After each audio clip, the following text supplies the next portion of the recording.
Thanks a lot. Interior Secretary Doug Burgum joins me now. So there's a report that the U.S. is planning to issue a general license to allow companies to pump oil in Venezuela. Can you confirm that report for us? Yes, there's a number of licenses that the State Department, Department of Energy, Department of Commerce, all working on, and there could be a series of those coming up shortly, but I know discussions are going around the clock. I know the team, we're meeting across all the branches of government to drive these and get these out the door to try to get capital and flowing back into Venezuela to revive their oil industry. So our guys will drill, they'll pump it out, we'll sell it, and some of the money goes to Venezuela and some of it comes to us. Is that how it works?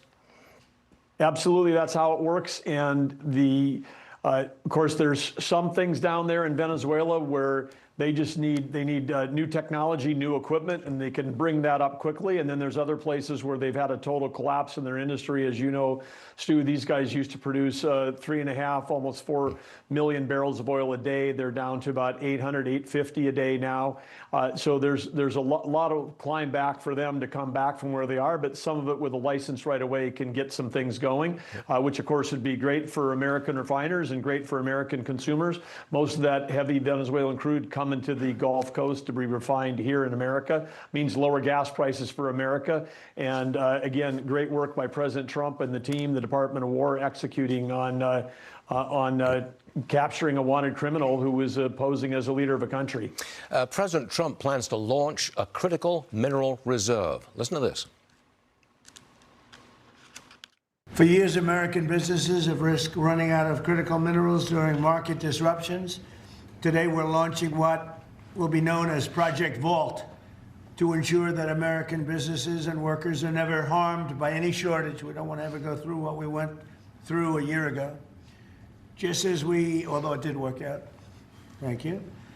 Just as we have long had a strategic petroleum reserve and a stockpile of critical minerals for national defense, we're now creating this reserve for American industry so we don't have any problems. Mr. Secretary, I'm trying to figure out how this is going to work. Will it be like the Strategic Petroleum Reserve for oil? Yes, that's the same concept.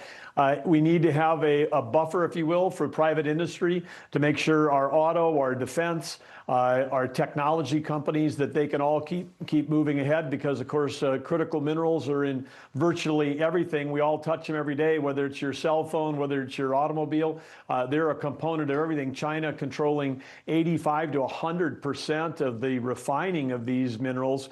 So we want to bring mining back in this country. President Trump, mine baby mine. If we're going to be bringing back shipbuilding and manufacturing and onshoring, we've got to get back in the mining business. We also have to get into the refining business to refine those critical minerals here.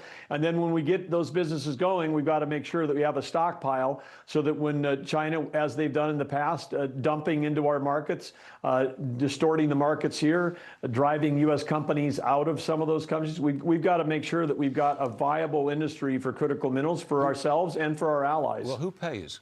We're going to establish this reserve. I guess we pay for it, but then when we sell it, do we get some money back?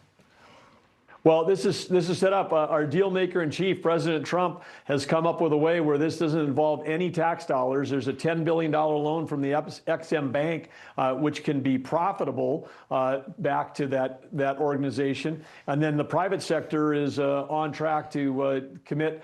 I think there's 1.7 billion already committed. I'm sure that'll be over 2 billion here shortly from the private sector that they're going to put into seed equity to get this thing going. So it'll be essentially a shared storage by all of these companies that are putting equity in, and no taxpayer dollars required. Okay. Again, when President Trump makes the deal, the American people win. One more for you, sir. A federal judge struck down the administration's order to stop offshore wind farm construction off New York's coast. Wind developers have won 5 court battles with the administration. They haven't lost one yet. I believe President Trump wants to kill the wind industry in America. How are you going to do that when the courts are blocking you? Well, and these initial court judgments were all at the district level, and of course there's always the possibility to keep moving that up through the chain. But the issue here is twofold, and the issue in the court issue is about national security, because the Department of War issued a report in December. When these wind farms are operating, they create tremendous radar interference that could represent a tremendous threat, particularly off our highly populated northeast coast.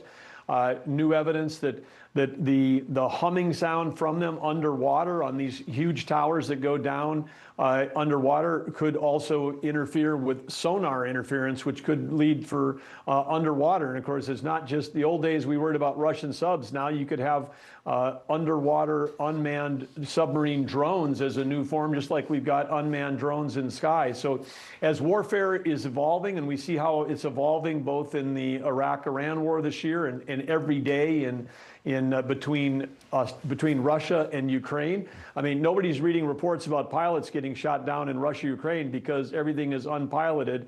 But that's how the warfare is occurring. And the number one priority, of course, is to make sure the United States is secure, and we've got to make sure that our energy sources aren't interfering with that. Got it. Secretary Burgum, thanks very much for joining us.